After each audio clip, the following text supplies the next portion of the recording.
Welcome to the podcast, Food Talks. I'm Dallas Townsend. I will be your host, and I act as the uninformed consumer asking a nutritionist all the questions that you have. Hello, I'm Jordan Townsend. I'm our resident nutritionist here at Naturally You, and I'm here to inform the uninformed consumer, answering and helping to unpack some of your more difficult nutrition questions. And we are back. Hello, everybody. Today, we are going to be talking about meat. Well, more importantly, factory farmed meat versus wild, natural, organic.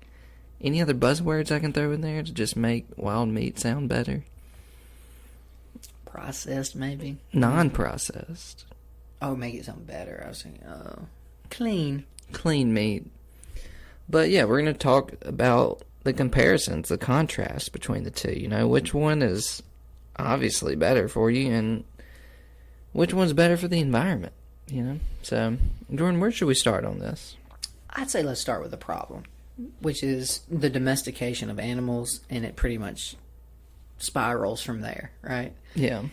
Because in nature, the biggest thing that we probably know and understand is what we deem a wild animal has freedom of choice, right? It can go where it wants, it can eat what it wants, mates when it wants, all that stuff. That's the problem with trying to get animals to mate in captivity a lot of times is there's a lot of other things that tell the body, like biological signals, environmental signals. You know, certain animals breed when it's warm, certain animals breed when it's cold. Just depends on how long it takes, how long the gestation period is. So again, as humans, we're like, hey, we can't get these pandas to breed. Pandas are like, I'm locked in a rock cage. I've got bigger problems. My body is telling me this is not a good place to have another panda. Not enough space. Well, yeah. It's just weird stuff like that. But, so, that's the main obvious difference. Freedom, as we would call it. Obviously a loose word for freedom, because a bird is only going to do so many things. You know, it's only going to pretty much build a nest, gather some food, try to lay some eggs. That's really it. Yeah. But when I mean freedom is what it gets to eat. Because the first and, to me, the real issue with what we call commercialized, factory farmed, processed meat, food source. Because when you look typically at what the animal eats in its natural wild state versus what we feed it, couldn't be more different. And same with humans. This is kind of where the problems begin. You start putting in high volumes of an unnatural food source, your biology isn't set up for it. Your biology isn't set up to deal with this high levels of grains and, more importantly, low levels of fiber. So you start having sicknesses. You start having diseases. A lot of times, what do they call them? Malformations. So you have like deformed feet. You can end up having like spinal issues, especially in like chickens and cows. A lot of times they put so much weight on them so fast that their skeletons aren't made to support that much weight yet. So that all of a sudden makes them even more slovenly and lazy, which if they can't stand up, they start getting sores. You start getting sores, and then you have to put them on antibiotics. You see how you've just spiraled into you've created a bunch of problems. Yeah. Just by taking that animal and feeding it the wrong food. Not even necessarily putting it in the cages. Not even all the other crazy, terrible stuff we do. Just by changing its food source. This is the same problem we see with fish. Most fish are fed a form of either soy or corn pellets. Okay, where would that be in the ocean? Yeah, that wouldn't make sense. So you can get them to eat it, and they will. The thing is, it's inexpensive, so that's first and foremost. You can get the fish to eat it if they're hungry enough, and they will gain weight, and you can sell them. So technically it works, but as far as practicality, as far as what your body needs from those fish and those cows and stuff, a lot of those underlying nutrient and constituents are not there anymore because they're not in soy. So that's where a lot of the big problem comes from too. You change the food source, you change the final product. But see, like you and me, we eat a lot of like wild deer. Right. Is that venison? Yeah, technically. There's a bigger problem now than I guess there used to be, because so those factory farm animals are getting fed corn, wheat, soybeans, soy pellets. What it usually is when you harvest, what doesn't make it to the silos and process for something we might eat, there's all this leftover and what we call even lower quality stuff. A lot of it's still left in the fields. A lot of it ends up on like the floors and the ground of the silos and factories. They'll scoop that up, and that's what they feed cows. So it's like the bottom of the barrel of an already poor nutrient source. But for like deer down in the hills of Port Gibson, they're feeding mainly off like acorns, like white oaks, Whatever's red oaks. dropping. So you see how it changes. It can go from beans early in the year, around a Christmas time, or at Christmas time, around bow season, or October, to as the different acorns go into their different seasons and start dropping, they do. But then, of course, food plots as well. Once spring kicks up, then they're back on grass. They're on grass until the grass dies. Then they're back. So that's what it means.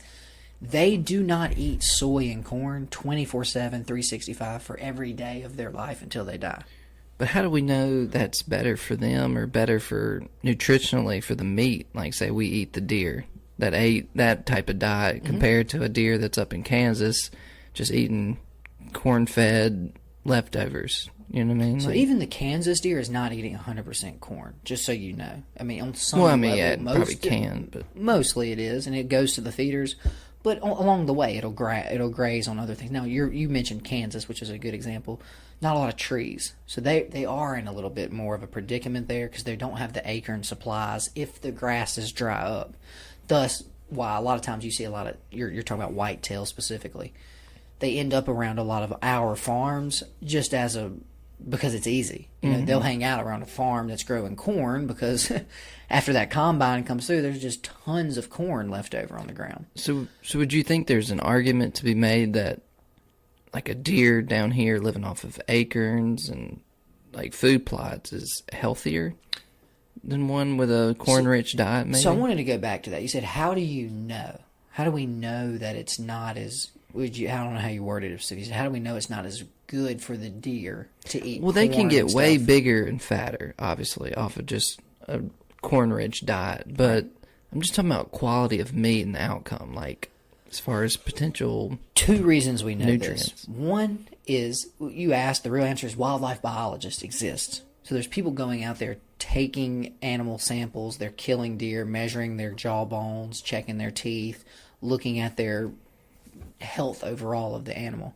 What you find oftentimes in high grain-fed animals, you see this too more in true like beef, which is never, there's no sense of wildness there is what I'm trying to say. Pork, chickens, something where from egg to slaughter, it was controlled and fed by a human.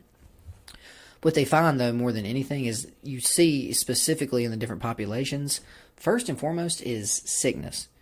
That's the first tell that something's wrong. Because if you have something like beef, you have something like chickens and stuff like that, the main thing that you know that it's not as healthy of an animal, because you were talking about fat as well, because you can fatten them up with carbs, like grains specifically. One, because their stomachs aren't made for grains. They can eat them technically, but they're supposed to be grass grazers. They're grazers. Mm-hmm. So the problem with that, especially in beef specifically, deer as well, they have multiple stomachs. So those multiple stomachs are there to slowly break down that cud piece by piece, slowly over time. That's why cows don't get fat per se. It takes a lot of grass and a lot of energy to even get some back out of it. Corn's the opposite. But on top of corn being super high energy, you also lock them in a cage. So they're not grazing over several miles anymore. They never move outside of that feed trough. So all of a sudden, you put a lot of weight on really quickly. But as we know in the human world too, is that healthy? To be sedentary. More importantly, when you're made to be a grazer. Remember, that's the thing. The average cow walks between probably 3 and 5 miles a day, just grazing land. The average dog or wolf roams about 20 miles a day. So same problem. You taking your dog for a 10-minute walk is not enough for him biologically. He might can deal with it. He might learn to adapt, but it doesn't mean your dog is as healthy or as happy as it would want to be. Same goes for that cow. So the main thing is sickness. When you start feeding them grains and not letting them leave the same cage with mud and feces and all that, their teeth start to rot. So you can't really keep commercial cows for much longer than 3 years because their teeth start to go. Because corn is so much harder than grass. So one, it would starve to death if it was eating that in the wild. That's one reason we know, okay, look, biologically, they clearly weren't designed to eat this. Yeah. They don't have any teeth. Whereas as a true grass-fed cow can sometimes take 5 to 6 years to reach full weight maturity that you would slaughter it at. Sometimes it's 2.5, 3 years on commercial cows. So again, that's one reason we know. Another thing is they've actually taken meat and looked at the biological data in it. Okay, what is the constituents? What's in this meat? How much iron? How much B vitamins? And what they found was there's 0 omega-3 fatty acids in corn-raised beef. Why? There is no omega-3s in corn. There's omega-6s. That's what we call those crappy, junky oils like corn oil, soy oil, all that stuff. Is that what they use to make the plant-based meat? Those type of oils? Not in those oils, they use those food sources. Oh, okay. So that's why the soy burger is like, ugh.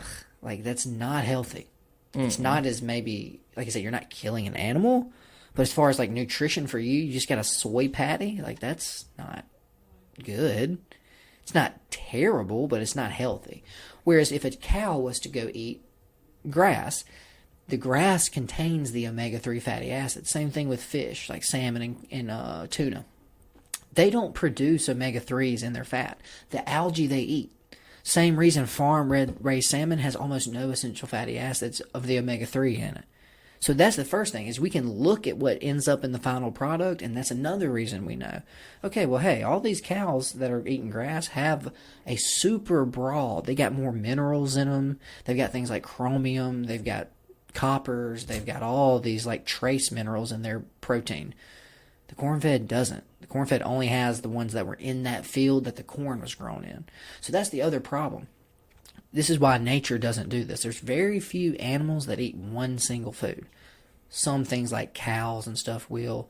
Some grazers like that. But even deer, right? Deer can eat how many different things, Dallas? They'll even eat mice. Have you ever seen that? Yeah. Just so you know, chickens are the same way. They'll eat corn and soy pellets, but chicken will eat mice. Chicken will eat anything. They'll eat bugs. They'll eat scorpions. They're pretty wild. So that's another thing. Nature very rarely likes to define it into one food group. This is why pandas are in trouble, by the way. Pandas only eat bamboo. Not good evolutionary. So dumb. It pins you into a corner. So that's the same problem we're doing here, is we're just feeding them corn. We're not feeding them corn because of anything other than price. That's the cheapest bulk grain. So why am I feeding him something expensive and nice if it's just going to get killed in 18 months anyway? So that's the second kind of problem too. You're going against nature because that's not how that animal would eat if it had its choice. Again, and same reason for humans. The reason you're supposed to eat some fruit, some vegetables, some nuts, some seeds, some grains, some meat, protein, that way you covered all your bases. You're going to get vitamin A, you're going to get cholesterols, you're going to get all these different things that you need. Whereas if you just ate potatoes, your gums start bleeding. It's called scurvy. It's vitamin C deficiency. So again, that's the same thing when those cows start getting their hooves start getting deformed. When their bones are starting to get brittle because the foods they're eating are leaching calcium out because there is no calcium present. That's how we know. I can't imagine how bad it first started. When they first started trying like factory farms and they had like almost no knowledge. They probably did some with just like pure straight corn. Well, there's for actually like years. Well, there's actually a great book on it. It's called Dead Doctors Don't Lie. He was originally a vet, and what he figured out was let's just say Tyson Chicken hired him. They're like, hey man, why are we losing so many chickens? Well, he looked at the meal, the stuff they were feeding them. It didn't have any B vitamins. It didn't have any essential fatty acids, and I think it was missing like it's missing another key, because you got to have B's, you got to have some minerals, you got to have things. So the problem was the chickens were just dying. So what they did was he said, look, he reformulated it, added some trace minerals and all this. Chickens and all that recovered almost immediately. And that's what he said. He said the irony was we learned all of this in animals decades ago. He said the reason we didn't apply it to humans is there is no insurance for an animal that's going to be slaughtered for food, Dallas. Because if I have to take a cow and treat it and give it all these drugs and hormones and salves and therapies just to slaughter it, then beef is now $800 a pound. Whereas if you can just feed him enough to keep him alive long enough, even if he does start to get sick and stuff like that, you're going to kill him in 3 months anyway. What's it matter? So that's what's funny is we knew this, but that's what we're doing to these people eating white bread. Like, hey man, there's nothing in there good. And that's actually what happened. Have you ever seen enriched wheat flour? That's why they have to enrich it. Because when you process it originally, it takes all the good stuff out. All that's left is the carbs. The endosperm, if you will, is the starchy, carby part. Well, the bran has all the fiber and the hard stuff. The endosperm is the fatty, sorry, not the endosperm. The germ is the fatty part of the wheat plant that has all your fat soluble vitamins like vitamin E, your decholesterols, all those types of things. So that's what's crazy is they were actually physically making people sick with early white bread. They had to go back in and add niacin and B6 and folate and all this stuff back in so people would stop getting scurvy. They were starting to wither away and get all these weird diseases. So yeah, that's the problem is we knew that this existed. And then we fixed it for animals. We just charge you and treat you here. We just give you insulin. No, we're not going to take the thing spiking your blood sugar away. That would get you well. You might recover. You may not need us anymore. So, but more importantly, it's more beneficial to keep a person sick and treat them than to correct the problem and fix them. Yeah, because we're not going to be killing you in 3 months. And moral of this is you can't do that with animals. Because at the end of the day, I'm spending all this money to keep this chicken alive for 2 more months. It's just not cost effective. Yeah, I just spent $3,000 to keep my chicken alive for 3 more months. I want to talk about pigs a little bit. Please. And the comparison between what happens when you domesticate a pig and raise it and when you release it back out into the wild. So pigs are wild. Literally. They're the strangest. We haven't found an animal that does this as quickly as pigs do. Now, usually it's generational, right? Me and you have been watching the Galapagos Island documentary. And it just goes into why the versions of evolution that we understand exist. You will adapt to your environment. That's what Darwin figured out. That's why there's 13 different finches in the Galapagos Islands. Every single island has a different one because every single island, completely different environment. Now, like I said, generally what you see is cows will do this, by the way. You ever seen what cows come from? Like the original cow? No, but I can look it up. Super scary. Super, super scary. It's got huge, giant, think longhorns. Like the ones in Texas, it has massive horns like that on them.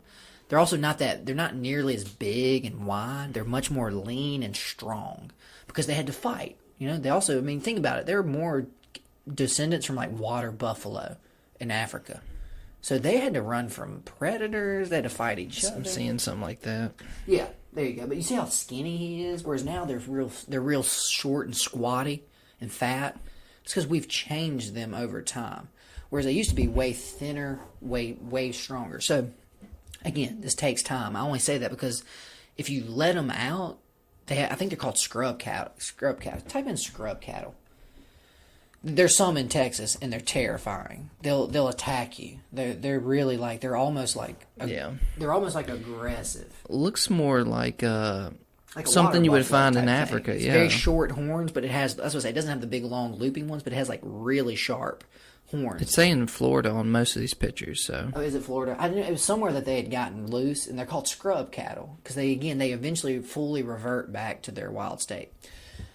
Takes a couple generations. Domestication's really weird if you think about it. We talked about that. Yeah, so I was saying that's where it all started. That's where the weirdness started because again, it's not natural selection anymore. You know what I mean? It's not based on who can survive better. It's based on what we find desirable. Well, we like this paint. We like this coat color. So we're just going to keep all the brown ones. So it's like, okay, well, brown actually codes for a rare genetic disorder that makes cows blind. It's like, well, we don't realize that because we just keep breeding them together. Is pork good for you in any way? So pork is a weird one. That's why, I'm sure you've heard of kosher. Yeah. And halal is the same thing, but for Islam, they don't eat pork. What they really think it is more important. Trichinosis. Now you'd have to do me a favor. Just from raw pork. Look up trichinosis. Trichinosis is weird because same reason we don't eat predators, right? We don't eat wolf. We don't eat bear. We don't eat lion. We don't eat tiger. What am I? Okay, you're on images. Yeah, no, I didn't know if you're looking for a picture. But trichinosis is one that generally things that eat meat will have this parasite, and if you do not cook it fully for a long time, really well, it can kill you. Yeah. So, kind of where halal and kosher came from was a bunch of Jews got sick a long time ago. From trichinella. And some guy came out and said, look, all right, I talked to God, we're not eating pork anymore. It's off the list. If it killed 29 of us, the other 106 are sick.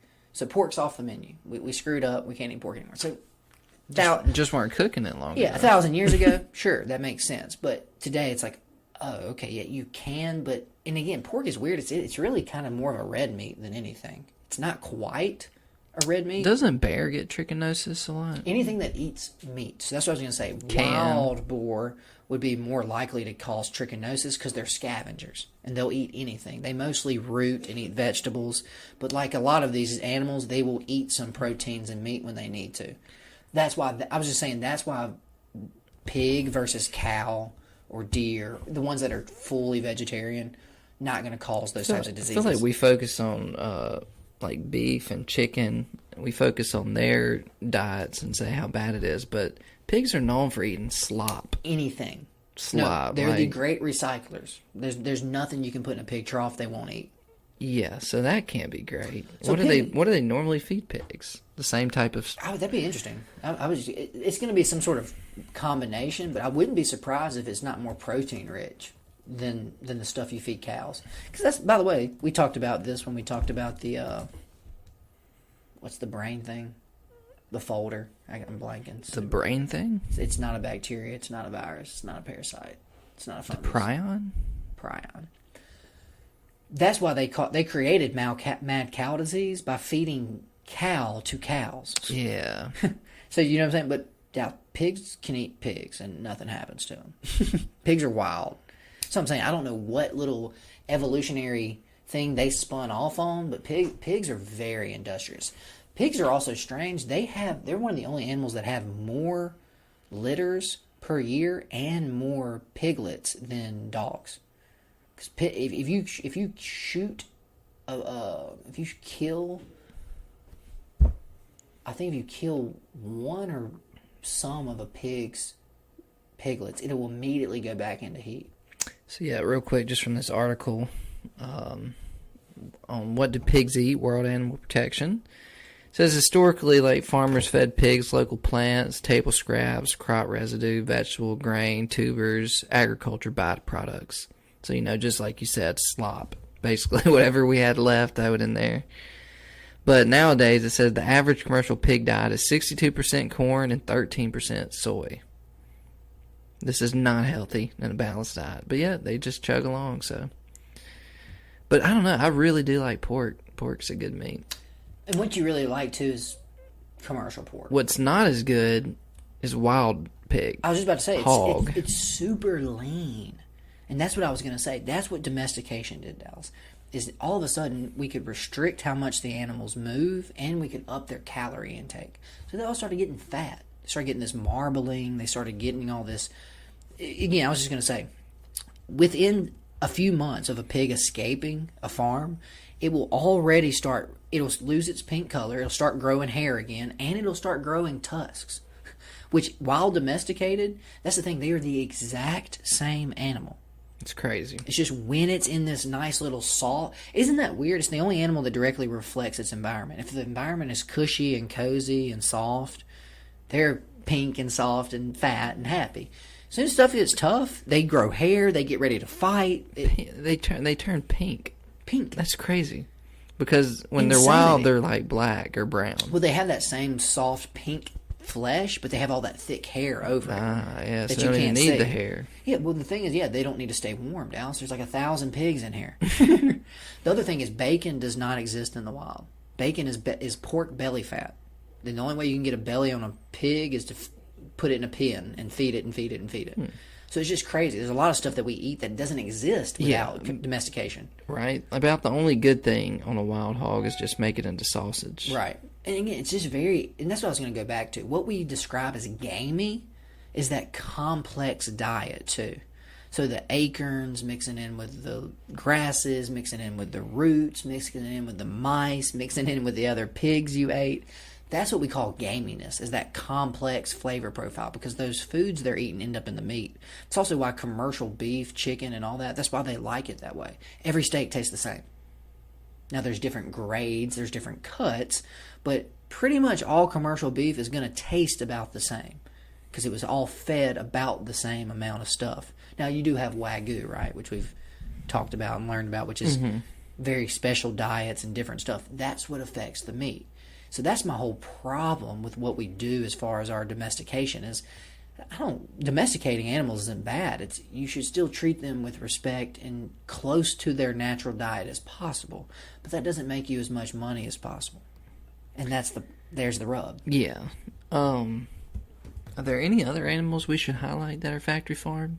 I mean, is it really just chickens, cows, and pigs? No, it's not just. I mean, there are like goats and lambs. Not here as much though. You see what I'm saying? And a factory farm is where it gets weird. Whereas you go to the Middle East, a family just has some goats, and they breed them. And as they get old, they probably every month they kill a goat or two. But they also have 3 or 4 new goats every year through a litter, and for them too. It's mostly their milk that they're using because it's just too easy, especially if you live in the freaking desert. Hey, let's just keep this thing alive.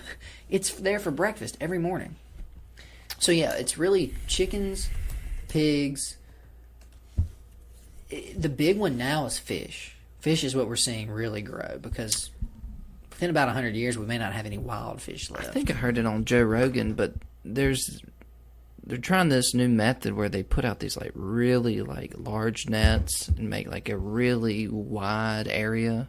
And they grow these fish in the ocean, but they're technically in a net, so they can't leave and go too far. But it's so they're able to raise. I think I don't know if it was cod, but they were doing something like that. So maybe that will help stop a lot of the killing of fish. It'll help. The one I've seen recently was they added green lights to the nets, and it turned out like they're what they call. Because that's the problem with trolling, fishing like that. If you just drag a giant net, it scoops up everything. Well, apparently, they just call them trash fish. I don't know what they are, but the undesirable ones can see green light. So they reduce their catches by like 95% just by adding green lights to the net. That's pretty cool. So yeah, crazy, right? So we're doing some stuff like that to help. But the other thing is I saw like this is up in Canada, off the coast of like Nova Scotia, they had a fish farm. Well, the water up there is perfect. It's beautiful, clean, clear. Within like 6 months, the fish waste had completely ruined the environment that they could no longer raise fish there in the future. Because they're all using the bathroom. All these fish in this farm right there off the coast. So all of a sudden, it's like, guys, your average fish is supposed to travel thousands of miles in its life, Dallas. So even the big net thing, it can work, but it's not going to be... Because that fish can't leave. It can't go here. It can't. More importantly, it can't get eaten. That's the other thing. Remember, part of fish stocks is to feed the other parts of the ocean. Well, to really like tie all this together between Mother Nature and man's creation of trying to support. I mean, it is to make money. Everyone hates factory farming, but there definitely is a need for it to feed everybody.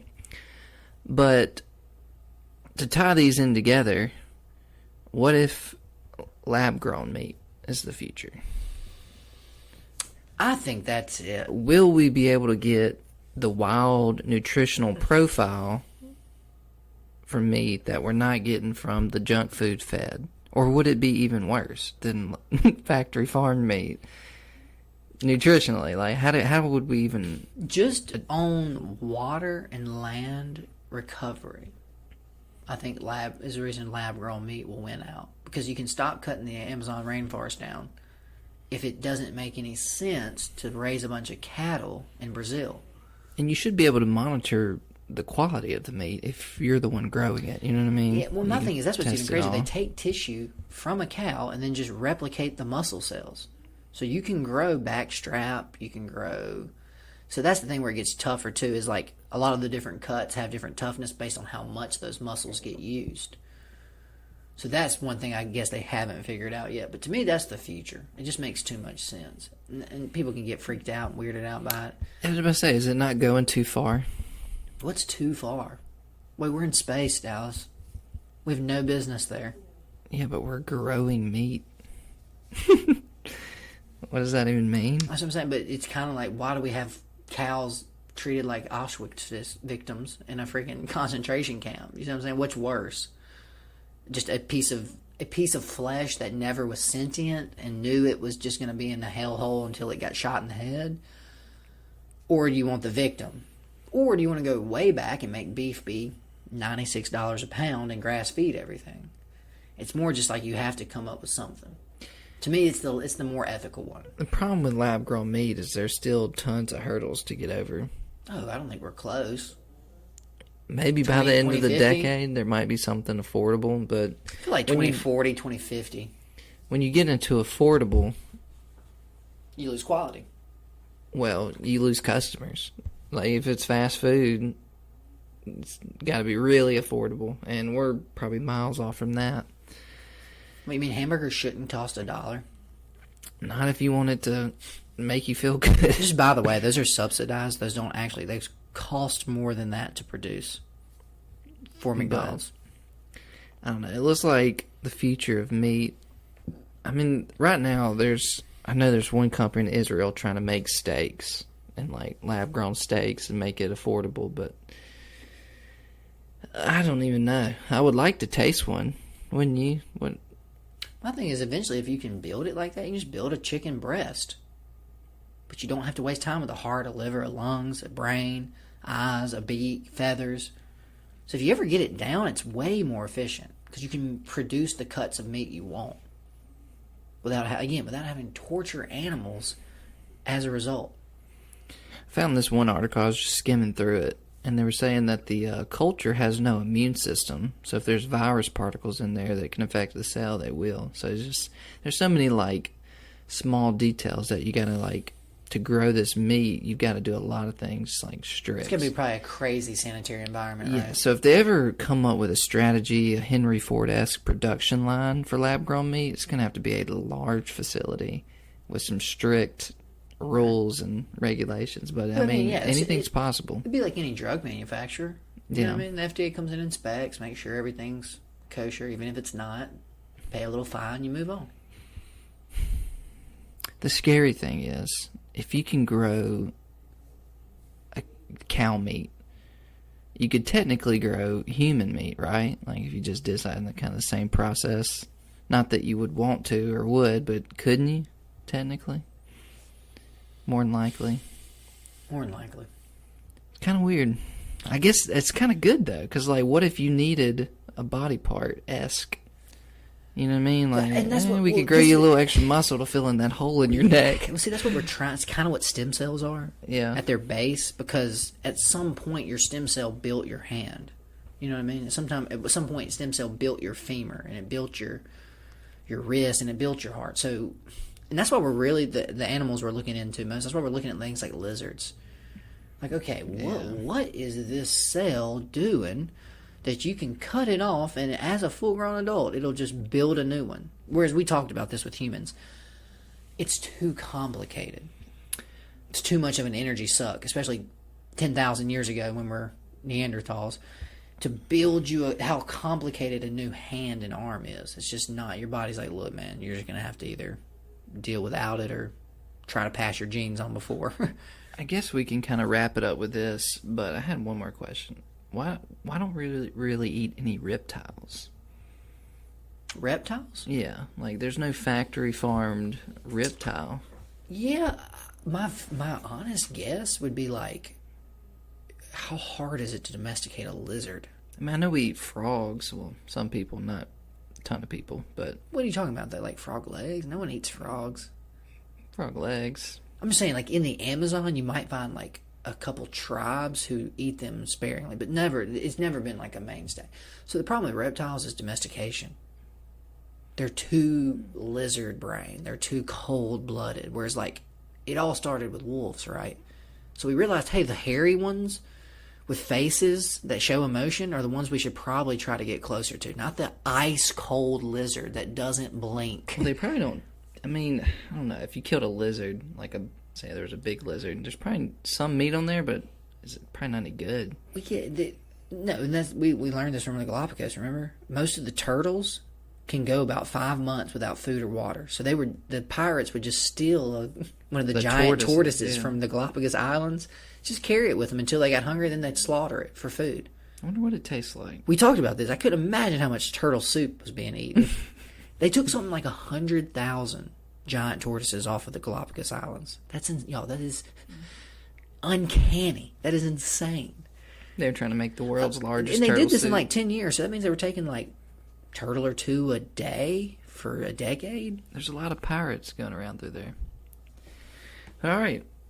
I think we really summarized it well. If you can, eat some wild meat. Get some healthier rays, Get the cage-free eggs. That might help. Can't really prove it, but, it's all marketing at this point. So, all right.